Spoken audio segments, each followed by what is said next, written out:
O que é isso? De onde veio? O que significa? Os espanhóis, quando chegaram ao Novo Mundo, sentiram uma estranheza diante de uma nova civilização. Um misto de atração e repúdio. É o mesmo que às vezes sentimos diante da arte de rua. E agora nós vamos sair por aí perguntando às pessoas que fazem o que é isso, o que significa.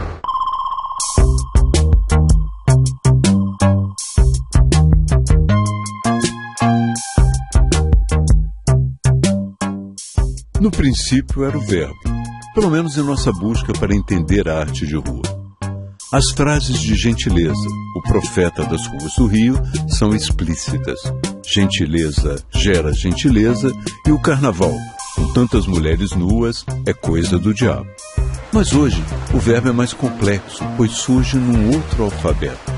O alfabeto inventado pela artista carioca Joana César, que criou especialmente esse alfabeto para mandar as suas mensagens, até hoje decifradas apenas por um matemático. Minha primeira ligação com a arte foi através da palavra.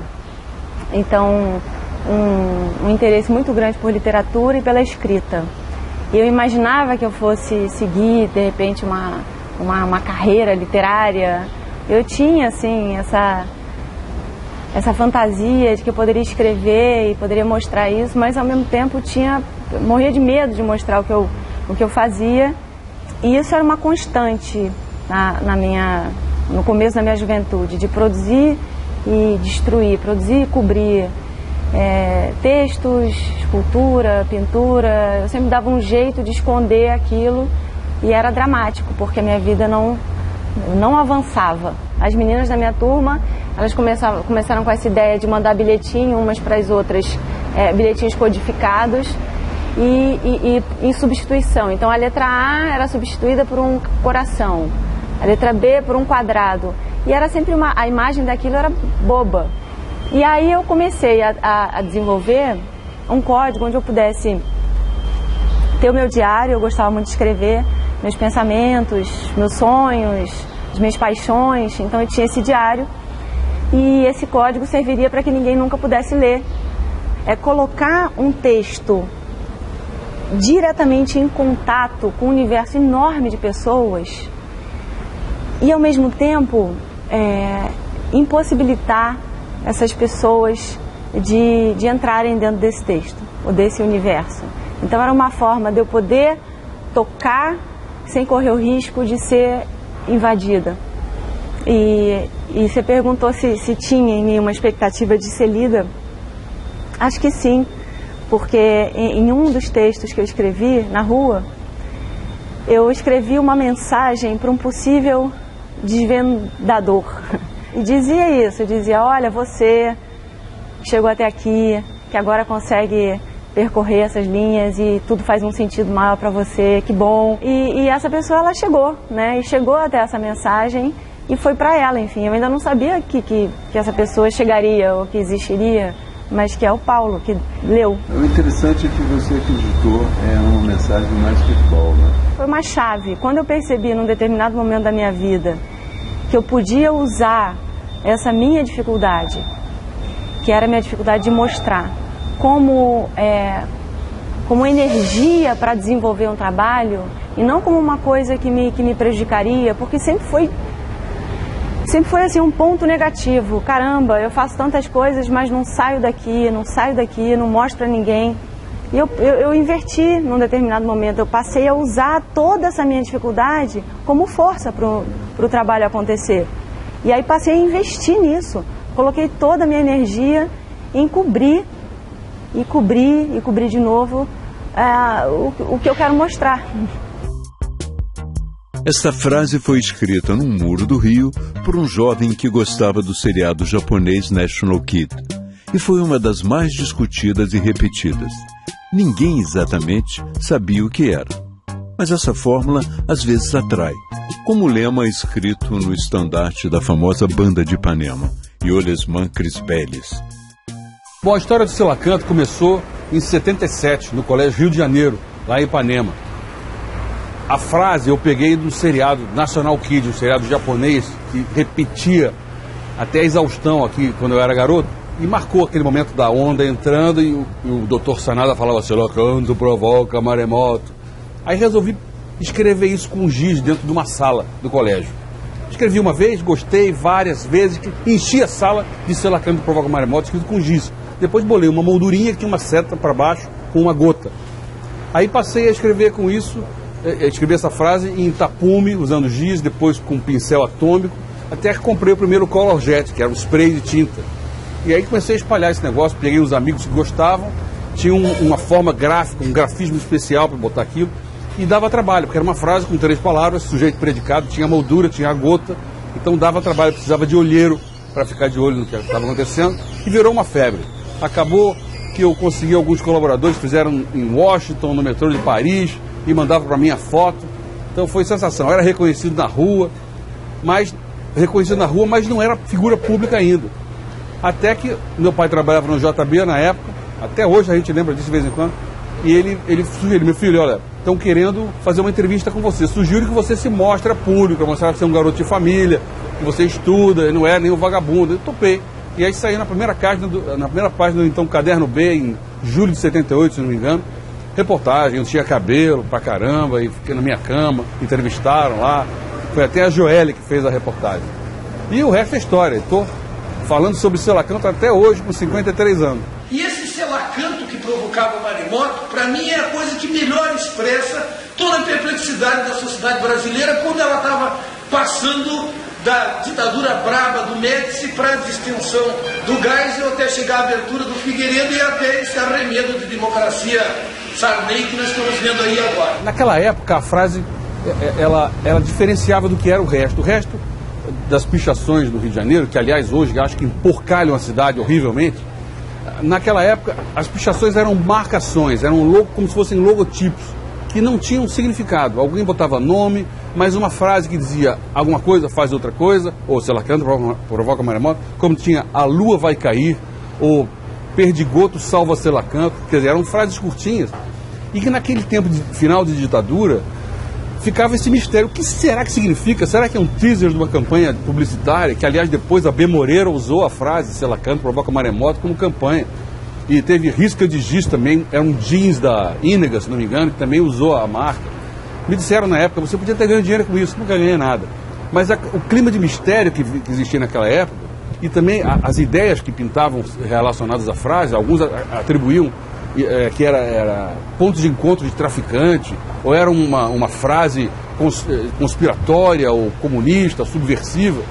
Isso aumentava o mistério na época. E era uma coisa muito de zona sul, eu ficava por aqui mesmo, de bicicleta ou de carro, meu carro velho que eu tinha.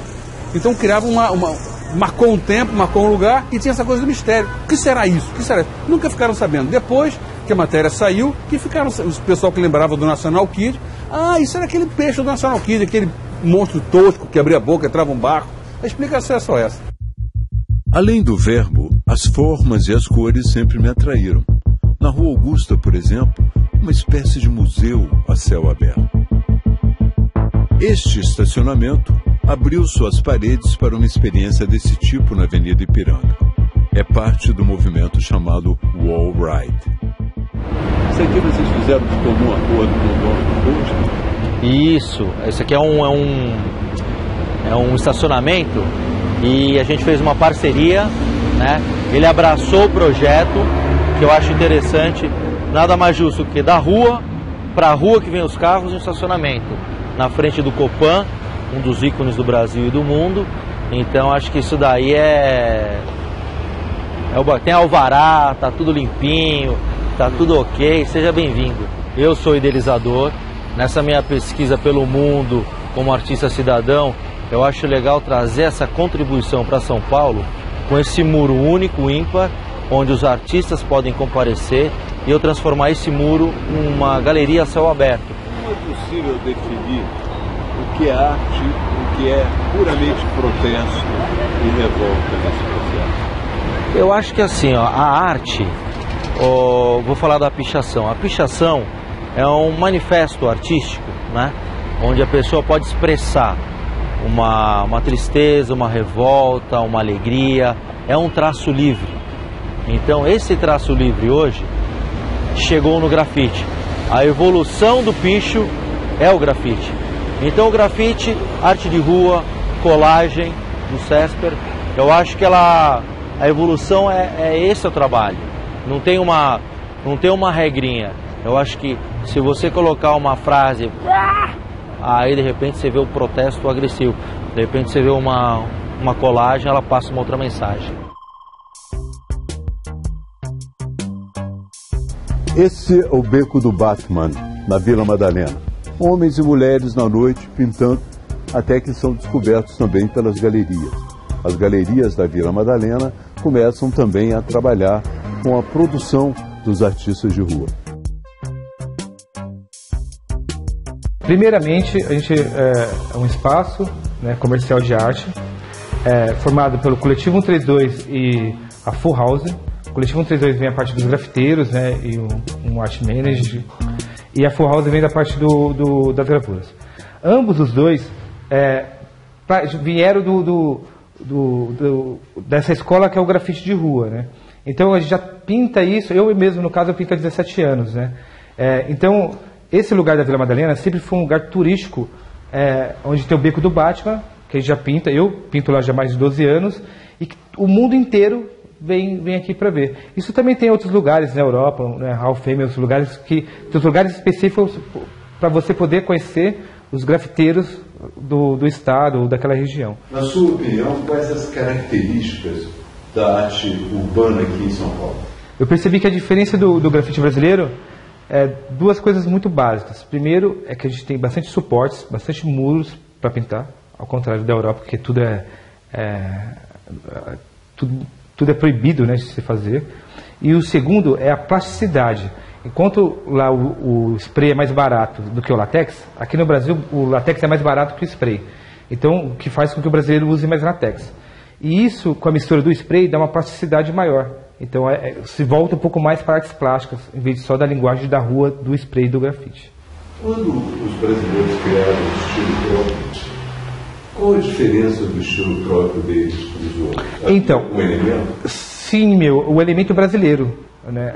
A raiz brasileira, a nossa cultura, essa miscigenação. Mas às vezes você vê um desenho, às vezes ele vai parecer americano, ou ele vai parecer japonês mangá, ou ele vai ter um pouco de suavidade para lembrar uma coisa europeia. O Brasil desenvolveu o jeito dele, né? Que não é nenhum desses. Quando você olha, você identifica, nossa, isso no mínimo vem da América do Sul, ou da América Latina. E a temática? Existe algum aspecto nas temáticas que nós vemos aqui que é mais frequente no Brasil? Eu vejo duas temáticas bem fortes assim. Uma é o contexto político, né, que se tem, que os artistas pintam muito, e o outro é o contexto cultural. A arte de rua não é para ser gostada, é uma espécie de agressão também, não acha? Acho. Eu acho que é bom quando é assim. Justamente, eu acho que eu não gosto quando passa a ser muito infantil ou decorativa, ou não sei, eu não tive a minha ligação não passou pelo grafite, né? Porque eu não cheguei nem a aprender a fazer grafite, o grafite técnico, né? Porque tem os caras que fazem grafite, eles têm uma técnica enorme para controlar o spray. Eu não tenho essa técnica, nunca tive. E acho que no começo até me interessei por isso, quis aprender, mas não deu certo. E eu gostava mesmo de pintar com rolo. E seguir nesse caminho do rolo. Mas é polêmica essa pergunta. É polêmica, porque às vezes parece que uma parte dos artistas pensa exatamente em fugir da invisibilidade, né? Mostrar, olha, alguma coisa está fora de ordem na sociedade opressora, suja, né? Mas eu acho que quem mais faz isso são os pichadores e não os grafiteiros. Essa é a minha opinião. Alguns grafiteiros até já foram pichadores ou ainda são, mas não é o grupo pesado da pichação. A pichação, eu costumo dizer que me identifico mais com ela do que com o grafite.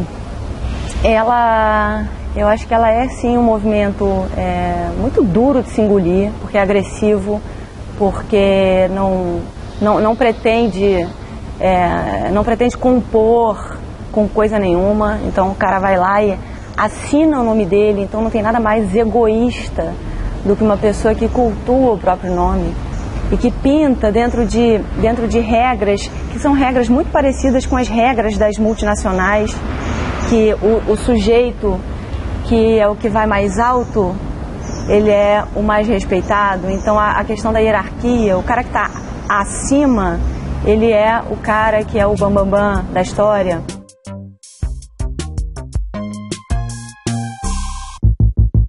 Imagens agressivas, imagens pueris, imagens estéticas, frases enigmáticas. Cada vez mais as pessoas se expressam na rua. As próprias lojas são convidadas a atrair cada vez mais a atenção de quem passa. Valdo do Cachimbo, um dos artistas mais conhecidos da Vila Madalena, trabalha com sucata de automóvel.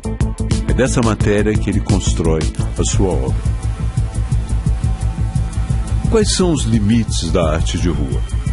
Um deles é o sexo, por exemplo. Neste muro do Jardim Botânico, o diabo está nos detalhes do próprio diabo, tapado com uma tarja preta, a pedido do dono do muro. Em Ipanema, por exemplo, o nu é permitido. Um dos mais sucedidos artistas que atuam nas ruas do Brasil, Eduardo Struve, faz instalações provocativas como os 513 salva-vidas no Congresso e os caiaques no poluído rio Tietê, em São Paulo.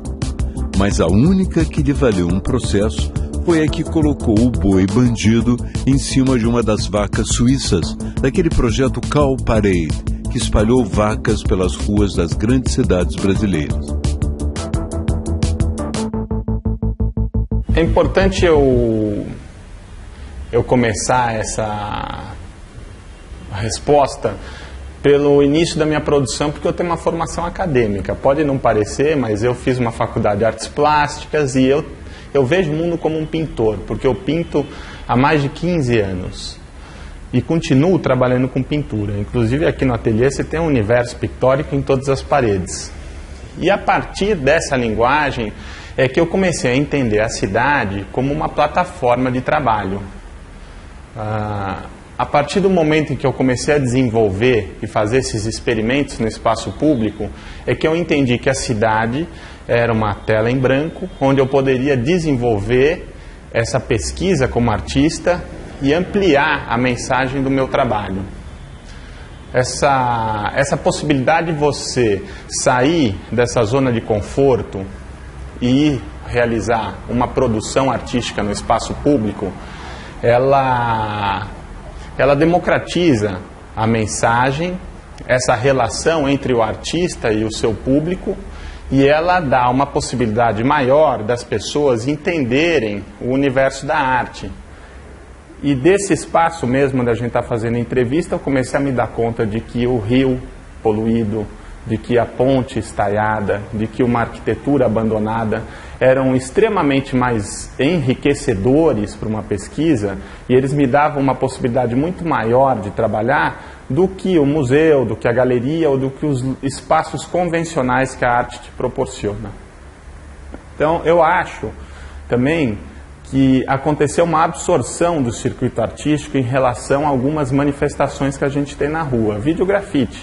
O grafite tem muitos grafiteiros hoje que foram institucionalizados, né? Os agentes do sistema se deram conta de que ali existe um potencial, não só criativo, mas também comercial, e aconteceu o processo inverso. Então, o circuito artístico absorve um trabalho que nasceu e acontecia na rua, e isso passa a atuar dentro de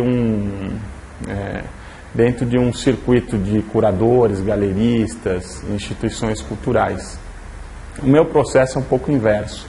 Eu saio do ateliê e vou buscar na cidade uma possibilidade de contato maior com o público e tirar essas pessoas, essas milhões de pessoas que caminham pela cidade, de uma anestesia diária que a cidade o tempo inteiro te impõe.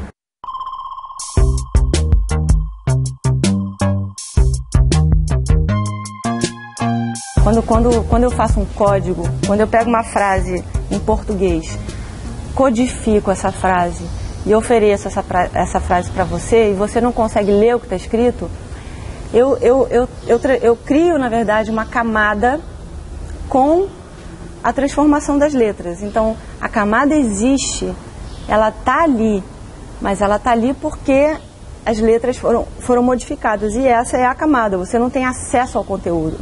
Você então, nesse momento que era uma casca, uma espécie de uma casca. É, mas é um pouco, a colagem também. Aqui, por exemplo, tem um volume. Aqui eu tenho uma série, eu peguei esse martelinho aqui para mostrar para você. Aqui, por exemplo, eu vou abrir aqui. Não sei se tá... Mas aqui atrás... Aqui eu vou abrir uma. E aqui tem duas.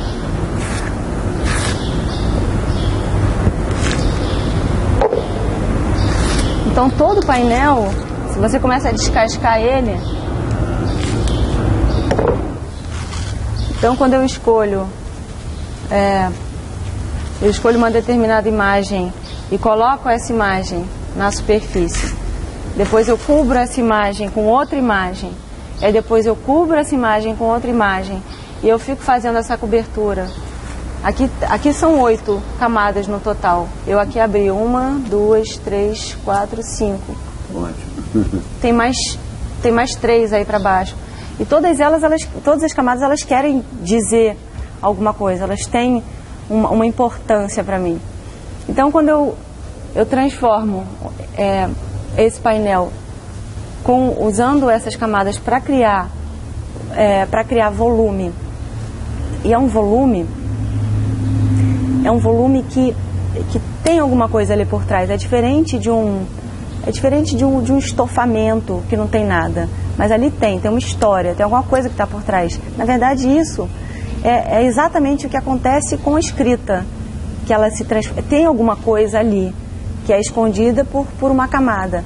Aqui também tem alguma coisa que está escondida por uma camada, e eu vou abrindo isso e mostrando o que eu pretendo mostrar do que está aqui, e depois cobrindo de novo. Então é um trabalho quase que de costura, né, desses fundos.